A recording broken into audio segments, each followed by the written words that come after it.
The topic of ghosts, possessions, and the paranormal in general is always a very polarising debate. Some people believe in it wholeheartedly, and others think it's all just made up. Well, today we're discussing a murder case that remained unsolved for a while. That was until the victim's own ghost started communicating with the living, helping them to solve her own murder. That statement alone will have raised a few eyebrows, but let's see what you think about it. Today, we're going to be talking about the case of Teresita Basa.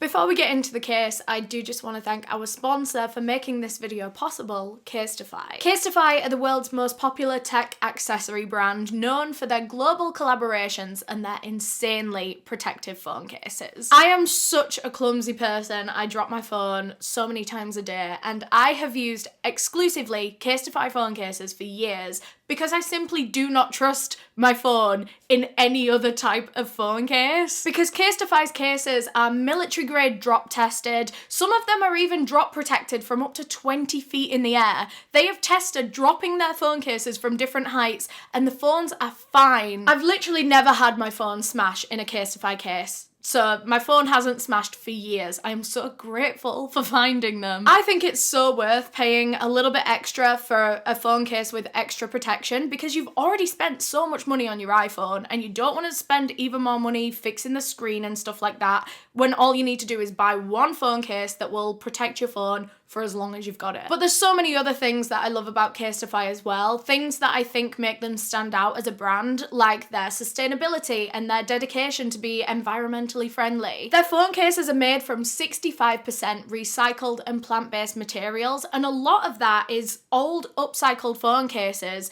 that were going unused. You know, people's old phone cases that were just laying around get recycled and made into the new cases that we can all use now. Their cases come in so many cute patterns and prints. You can even get your cases customized and get your name or whatever you want on there. And the cases are never big and bulky and ugly, which is something I really appreciate because it's hard to get that much protection and keep it looking cute and sleek and thin and easy to fit in your pocket. And they do these really cool phone straps as well, which means you can carry your phone around your neck or around your wrist. I think these are really useful, especially for festival season that's coming up.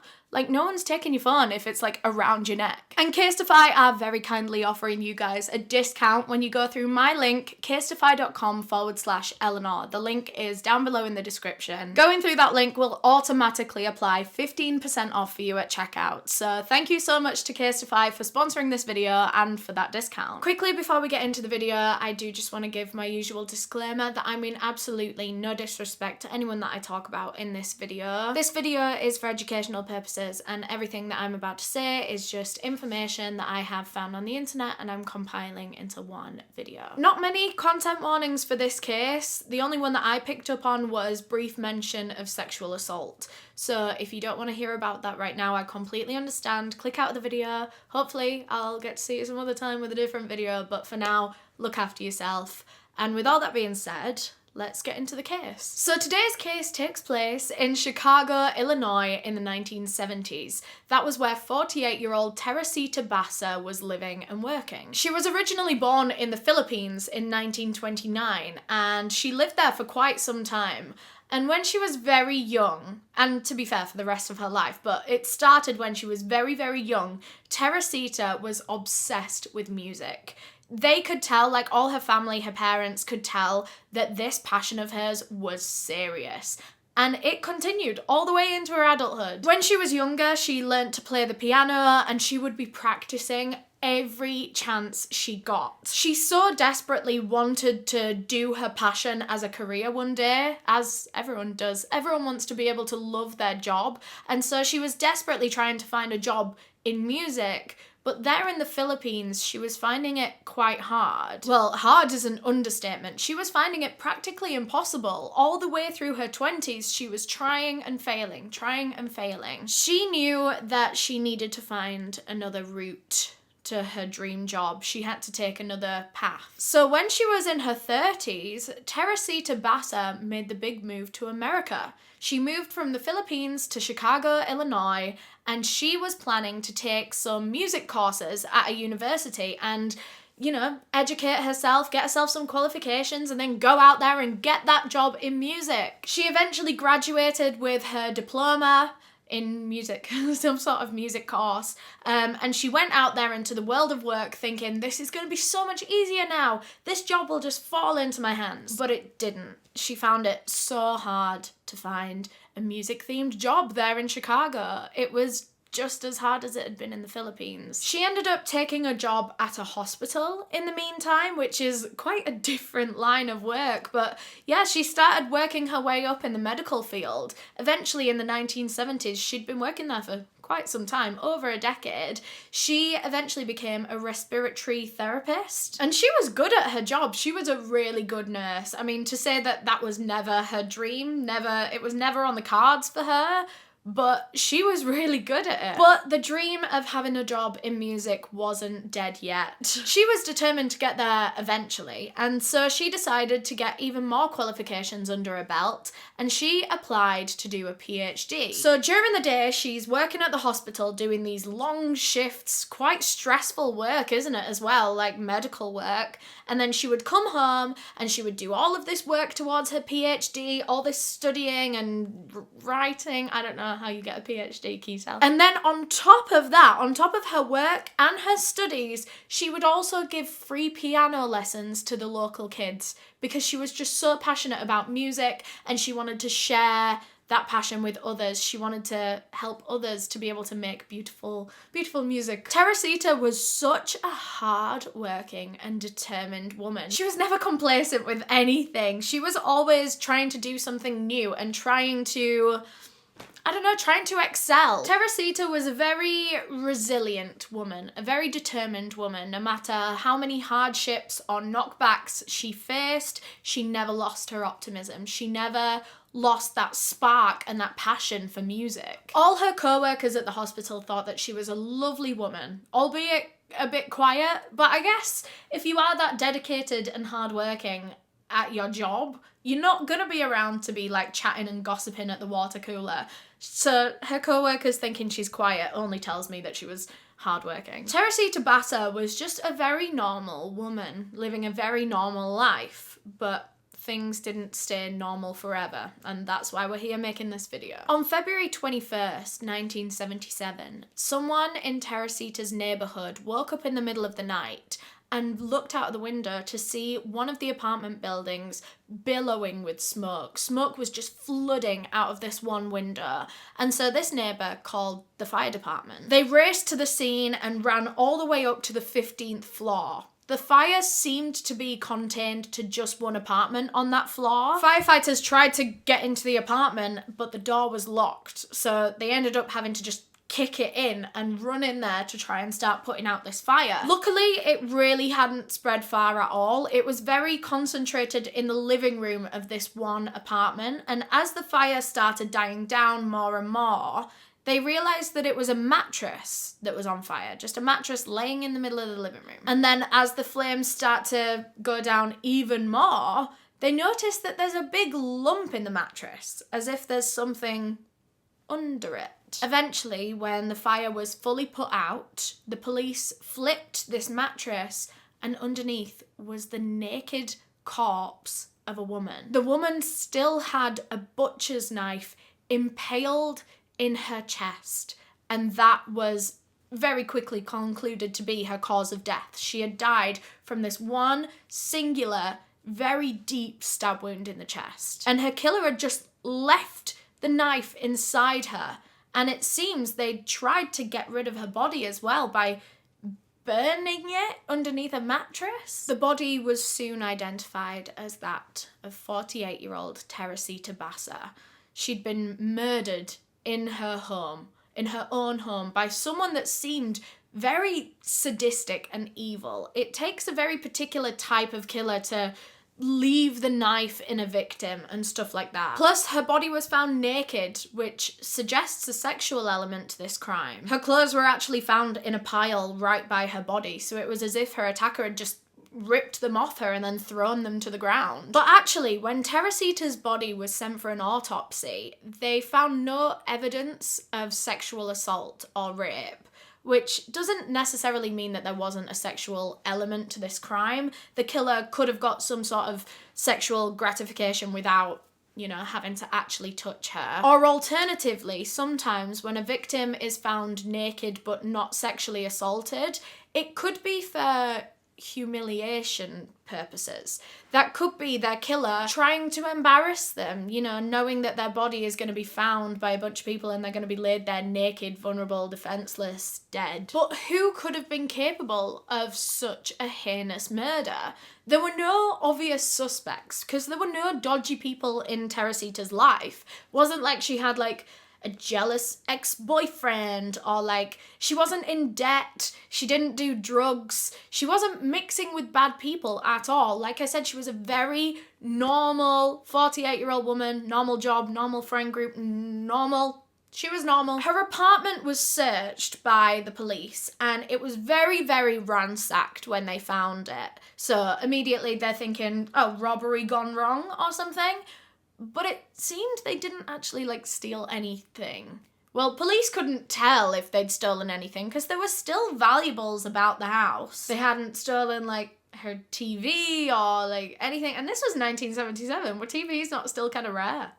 I don't know, I wasn't around. I don't know, basically, the scene was very ransacked, but it didn't seem very robbed, which was odd, very odd. So maybe it wasn't a robbery gone wrong. Maybe it was someone looking for something specific in that apartment. Maybe there was something that her killer wanted from her. Police quickly gathered a few clues from her apartment to kick off their investigation. The first of which was a little note in Teresita's own handwriting that said, "Get theatre tickets for AS."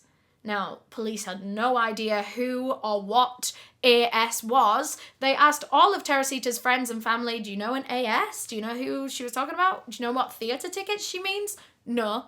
None of them had any clue. They had no idea who AS was. None of them could connect this. So maybe that was a lead to her killer. Maybe her killer was AS. Maybe they were going out to the theatre that night or something, who knows. There was actually another little clue that kind of coincided with this. One of Teresita's friends told the police that they'd spoken to her earlier in the day before she died, and she'd mentioned that she was meeting up with a man that night, or a man was coming round to her house. I don't think it was like in a date sense, but she'd just mentioned this to whoever she was on the phone to, a friend or family, and they didn't think much of it at the time. But then in the aftermath of this, they brought it to the police and they were like, she said she was meeting up with a man. I have no idea who the man was, but maybe it was AS. Police were scrambling to find any clues, any leads that they possibly could. But after a while, things went very stagnant in this case. There wasn't much to go off. There were no immediate suspects. It was a hard one. For a whole 6 months, there were no more updates. Police had nothing else to look into, really. That was until one of Teresita's own co-workers contacted the police. Her name was Remy. She worked at the hospital where Teresita worked, and the two of them were, you know, good friends as far as colleagues go, and so she was really affected when Teresita passed away. But she told the police that this was way beyond any kind of normal grief. Remy said that Teresita had been visiting her in her dreams, and she'd been doing this since very shortly after she died. Remy didn't really think much of it at first because that's very normal, you know, to dream about someone that's just passed, and you're thinking about them a lot in your conscious mind, in your subconscious mind.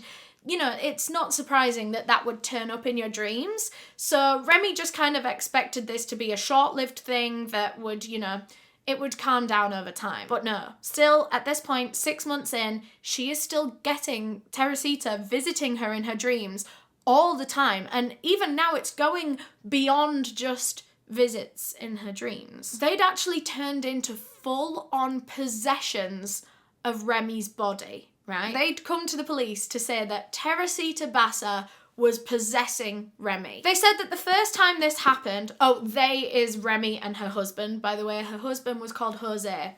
So the first time they said this happened, Remy was just asleep on the couch. She was having a nap in the middle of the day. Jose was in the room when all of a sudden he heard his wife stirring in her sleep. So he like walked over to her to see if she was okay, and she seemed really like distressed in her sleep. It looked like she was in a nightmare. And so Jose just verbally said to her like, "Oh honey, are you okay?" And that was when Remy started mumbling in her sleep, mumbling in their native language from back in the Philippines. This was something that both Remy, Jose, and Teresita all spoke fluently. But yeah, Jose has just walked over to his wife, who starts mumbling in their native tongue in her sleep. But it doesn't sound like her. Like, he could see that it was his wife speaking, it was her mouth moving, but it wasn't her voice. And then all of a sudden, Remy spoke in English. She said, "Doctor, I would like to ask for your help. The man who murdered me is still at large." Jose had kind of clocked what was going on by now. He understood that this wasn't his wife, and kind of the only other explanation that would come to your head is possession. Like, how is my wife speaking, but it's not my wife? So yeah, his brain kind of just went to possession, and so he asked, "Who are you?" And Remy responded, "I am Teresita Basa." So she says this, and Jose is just kind of stood there like, who? Because this is his wife's co-worker. He doesn't know who Teresita Basa is, really. Other than maybe the odd thing that his wife might have mentioned, but like, I don't know, he doesn't really know Teresita or her story at all. So he starts asking more and more questions because he's like, I don't know who this is. I want to know who is possessing my wife. He's asking more and more questions, and it seems that Teresita is sharing quite a lot of information about her murder. She told Jose not to be afraid and that she just wanted her killer to be brought to justice. And she even gave over the name of her killer. She said that his name was Alan Showery. Shortly after, Remy woke up from this nap and she had no recollection of anything that had happened. Like, Jose was asking her like, "Oh, do you remember saying this, and do you remember this part?" And she's like, "No, I was like gone for that whole thing." So the two of them talked about what just happened and how weird it was, but they kind of brushed it off as just like a weird nightmare or sleep talking, because you kind of would if you were a skeptical person. That was until it happened again. After a couple of weeks, similar situation, Jose finds himself in the same room as Remy, who was napping again, and Teresita comes back. This time, Remy, in her like sleeping possession state, asks Jose why he hadn't gone to the police.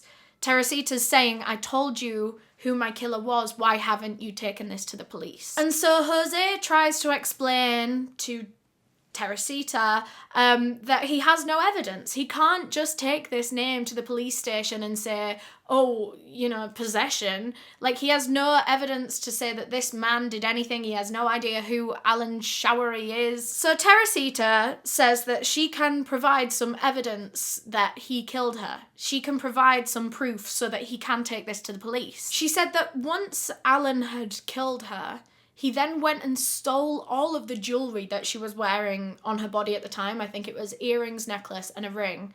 And she said that he gave them to his girlfriend. So if they could find that jewellery on Alan's girlfriend, then that would be proof that, you know, Teresita's ghost was right. He killed her, stole her jewellery, and then gave it to the girlfriend. That would be the proof that they needed. Eventually, when Remy woke up from this second possession nap, the two of them spoke and they were like, okay, maybe we definitely should take this to the police now. So they did. And the police reacted exactly how you would imagine. They were less than interested about a ghost story. Police work with facts and physical evidence and legalities, and, you know, a possession just doesn't come under that. It just wouldn't fly in court. It would never. But that being said, right, Detective Joe Stacula, who was like the lead detective on this case, he heard them out. He sat and listened to Jose and Remy tell this story, and he said they really seemed to believe what they were saying. Like, they They were very passionate about this. So Remy and Jose leave the police station after telling them this whole story, and Detective Joe Stacula is just kind of sat there like, well, do we listen to it? Do we look into it or not? Like, I mean, what? But like, realistically, they had no other leads, so they were like, fine, let's just look into it. And besides, the name that Jose and Remy gave over, Alan Showery, it was connecting a lot for the police. Remember that note that said get theatre tickets for AS? And no one could figure out who AS was. They couldn't find any ASs in Teresa's life. And now here's one. So with nothing else to do, police decided to just run Alan Showery's name on their database and just have a look into this guy. Who was Alan Showery? They pull him up and they find that he has had previous convictions for sexual assault and robbery, both of which have elements in Teresita's case. Both of them seem to be like half present, like the place was ransacked and her jewellery was stolen, but it wasn't a complete robbery, and she was stripped naked but doesn't seem to have been sexually assaulted. It's odd, but it's definitely a correlation. Police also found that Alan Showery actually worked at the same hospital as Teresita. So they went down there and they started asking around, you know, asking if people knew Alan or if he knew Teresita, if them two had like a friendship or more than a friendship. Turns out, no, not really. Alan was a technician there at the hospital, and so he kind of knew everyone. He was always about in all over in the hospital. So yeah, he was friendly with Teresita when he saw her briefly on occasion, but it wasn't like they worked together. They weren't like work friends. They just knew each other at work. But a couple of hospital workers told the police that Teresita had been talking about getting Alan Showery to come and fix her TV. I think something had gone wrong with her TV, and obviously he's a technician. And her colleagues thought that something was planned for the night of her murder. That was the night that AS, Alan Showery, was supposed to go around to her house. So despite this, all of this information coming from quite a questionable source, you know, the possession, despite that, it seems to be checking out. I mean, there's more and more evidence against this Alan Showery guy. So police decide to go down and actually speak to him face to face, like question him. They went down to his apartment and they asked to just speak to him in his house for a little while. His girlfriend was actually there at the time. And Alan let them in. Yeah, no questions asked. Basically, the whole conversation was Alan like denying everything, saying that he doesn't really know Teresita all that well, other than just like at work. He said that on the night of the murder, he was just at home with his girlfriend. They were just chilling, as they always did. They asked him if he'd ever been to Teresita Basa's house before at all, and he said no. Meanwhile, one of the other officers was keeping an eye on Alan's girlfriend, because at the time, she was looking very nice and she had a lot of jewellery piled on, and knowing that some of Teresita's jewellery had been stolen on the night of her murder, they were really eyeing up all this jewellery, and they thought they spotted a couple of Teresita's pieces. Both of the police officers that were there got a very weird vibe about Alan Showery and this whole situation, and so then and there they asked if they could take him down to the police station and complete their questioning there. And it was there where police confronted him and they were like, look, you say you've never been to Teresita's before and you'd never had any plans to go, but we know that you were going to fix her TV. You were due to go there on the night of her murder. What's all that about? And Alan just cracked and he was like, yeah, you're right. I was supposed to go and fix her TV that night. He said he did go there earlier in the evening and he had a look at her TV, but he realised he didn't have the capabilities to fix it. Either it was too hard of a job or it was just too broken to be fixed. He realised that it just wasn't a job that he could do anyway. And so he left her apartment very quickly after arriving. He said that when he left Teresita's house that night, he just went straight home to his girlfriend to go and fix some electrical problems that they were having at their house. He didn't want his girlfriend to be alone, like, in the dark, you know? But later on, when Alan Showery's girlfriend was asked to confirm this alibi, she said, what electrical problems? Can you believe it? Can you believe that? Could you imagine your partner stitching up your alibi that bad? That's crazy. So police had a feeling that Alan's girlfriend could be quite useful for this investigation, and they kind of wanted to like use her in, that sounds bad, but like use her in a good way, in any way that they could to help solve this case. So they had a word with her and they said, look, we really are suspecting your partner, and you would be doing us a huge favour if you worked with us on this. They asked her if Alan had recently gifted her any jewellery, and she said, yeah, actually, he gave me a couple of pieces in February as a late Christmas present. February is the same month that the murder happened, by the way. So police said, okay, we want you to bring in, like, all of your jewellery. All of it to the police station, and if you don't mind, we're going to get Teresita's family to come and have a look and see if they can identify the murder victim's jewellery in your collection. So she brings it all in, and the police call Teresita's family in to have a look at it, and what do you know? They spot all 3 pieces that were stolen on the night that Teresita was killed. So there's proof that Alan Showery stole it and then gave it to his girlfriend. Can you imagine? That is just vile. You took jewellery off of a dead body, off of an innocent woman that you just murdered, by the way. You took the jewellery off of a dead body, probably had to wash blood off of it, and then gave it to your girlfriend and said, Merry late Christmas, darling. That's fucking sadistic. That's actually so twisted. Like, I know it's not the most, like, gruesome and disgusting thing that you could do in the whole entire world, but it's the most, like, one of the most morally effed things I could think of. Evidence was just piling up against Alan Showery, and he could tell. He was being called in for questioning more and more, and while they weren't entirely letting on, he could tell that they were very much onto him. And so one of these times, Alan just cracked and confessed to murdering Teresita Basa. They managed to get a confession from a killer, all because the murder victim's own spirit seemed to have guided them there. I know that not everyone is gonna believe that, and trust me, I am also kind of erring on the side of skepticism in this case. I personally don't really believe in, like, ghosts and possessions and stuff. I kind of believe in a spirit world to a degree. That's just my own personal beliefs, and I know that there's gonna be a lot of different opinions on this case, so please do sound off in the comments. I haven't finished telling you the case, but I do want to read these comments so much. A lot of people that don't believe the possession theory, I mean, it's believed to be like canon, like it's real. It was kind of not necessarily used as evidence in court, because it wasn't, they can't use that as evidence, but the evidence that they did have against Alan Showery spoke for itself.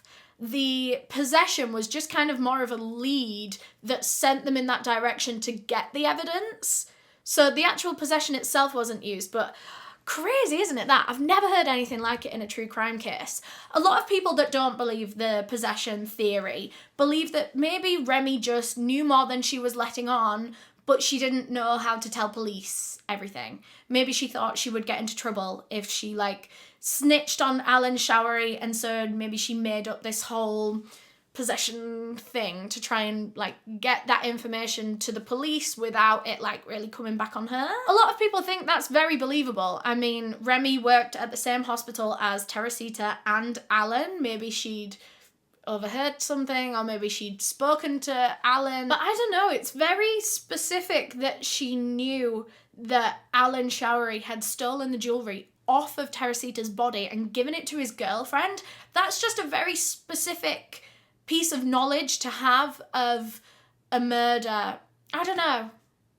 I really don't know, you know? But either way, police do finally have a confession from their killer, and he told his version of events, but I don't know. See how believable you think this is. He said that his plan was to rob Teresita that night because he knew that he was going over to do the TV job, and he knew that Teresita kept quite a lot of money lying around and, like, cash and stuff, and he was not doing very well financially at this point in time. I think he was late on rent, so he was quite desperate, and so he decided that when he went to go and fix Teresita's TV that night, he was gonna rob her. And literally, I think, like, the first thing he did when he walked into her apartment that day was kill her.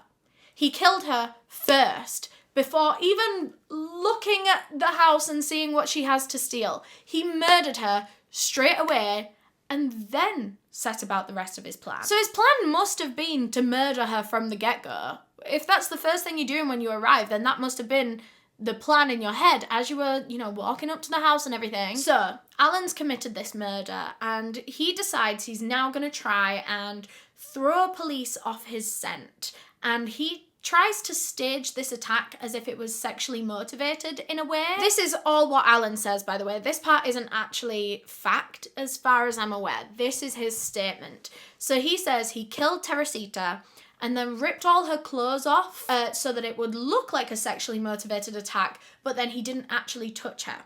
He then just proceeded to put the mattress over the top of her body. So now, once she was already dead, Alan starts running around Teresita's apartment, ransacking the whole thing, looking for anything to steal. And this part is so fucking sad. Do you want to know what he left that apartment with that day? $30 in cash and the jewelry that he stole from Teresita's body. Teresita Basa was murdered that night for $30 in cash and a jewelry set. That just breaks my whole entire heart, that this woman lost her life. For what? For what? Because he didn't even get any more money towards his rent, $30, and a late Christmas present for his girlfriend. It just, it makes me feel sick. So Alan Showery was charged with the murder, and an initial court hearing was set up where he pleaded guilty. His original plea was guilty, so everyone's thinking, great, we can just sentence him and get all of this over with. But not so fast. Alan decides to change his plea to not guilty for some reason. I don't know how you can go back on a confession. Killers do this all the time, and I'm like, you are actually stupid. If you have confessed at the police station, they've got like videos and like statements, signed statements, how can you then go back on it and try in trial and be like, nah, I'm not guilty, what are you on about? Anyway, he tried to do that. So he changed his plea to not guilty, so the case was going to have to go to trial after all, but only for it to end in a hung jury. The jury couldn't agree, because this is such an unbelievable story, isn't it? That the murder victim's ghost possessed an old friend to go and tell the police who her killer was, and then that's how a murder is solved. The jury are listening to this and they're thinking, what the fuck? So the jury are looking at this case, and yeah, there's some evidence, but also a lot of them in good faith couldn't come forward and say, yes, that man is guilty, because they were just thinking, this is the most perfect and elaborate way to frame someone else for a crime. If you woke up from a nap one time and you were like, I am possessed, it was this person, no one can turn around to you and be like, you lied to the police. You could be like, no, I was just possessed. So anyway, the first trial ends in a hung jury. So another trial is set up, and eventually at the end of that one, Alan Showery was found guilty of the murder. So now he just needed to be sentenced quickly before he changed his mind again. And he was sentenced to 14 years for this murder. 1-4. Which, that on its own is horrifying. That is way too little for the brutal murder that he committed. But get this, that was shortened to 4 years. He only served 4 years in prison because, good behaviour or whatever. Ugh, that makes me so angry. Yeah, you murdered a woman, but if you, say please and thank you in prison, then you only have to serve a quarter of your sentence. Ooh, don't piss me off. So yeah, Alan Showery is now out of prison for what he did to Teresita Basa. I can't believe he was let out on parole after 4 years. That's just insane. But anyway, that is all we have for this video. A very, very odd one. A very weird one. We haven't covered one this weird in a while, so I'm so excited to read the comments on this one. What do you think? Do you think the possessions were real, or do you think it was a little bit faked? I feel like my own personal theory is that maybe she could have just been, sleep talking. I don't know, though, because then how would she have known how would she have known about the jewellery being stolen? Oh, I don't know. But regardless of how she got that information about Alan Showery and the jewellery, she was right, and she helped to solve her friend's murder in the end, which is amazing. But yeah, that's actually all I have on this case. Thank you so much for watching. If you enjoyed, please leave a thumbs up because that will help me out millions. It helps boost the video in the algorithm and all that kind of stuff. If you engage with the video, it tells YouTube that you like me and my videos. So leave a comment down below, leave a like, and thanks again to Casetify for sponsoring this video. Remember, if you go to casetify.com/Eleanor, the link is also down below in the description, you'll get a 15% discount automatically applied at checkout. A huge thank you to all of my channel members for supporting the channel and helping me decide the cases that I cover. All of my tier 2 members are on screen right now, so thank you so much. If you want to become a channel member, you can click the join button down below. If you want to watch another one of my videos, I'll leave you one on screen here right now. Click it. Click it. Or if you want to subscribe to my channel, there's a circle with my face in. If you click on that, you can subscribe. Anyway, thanks for watching. Bye.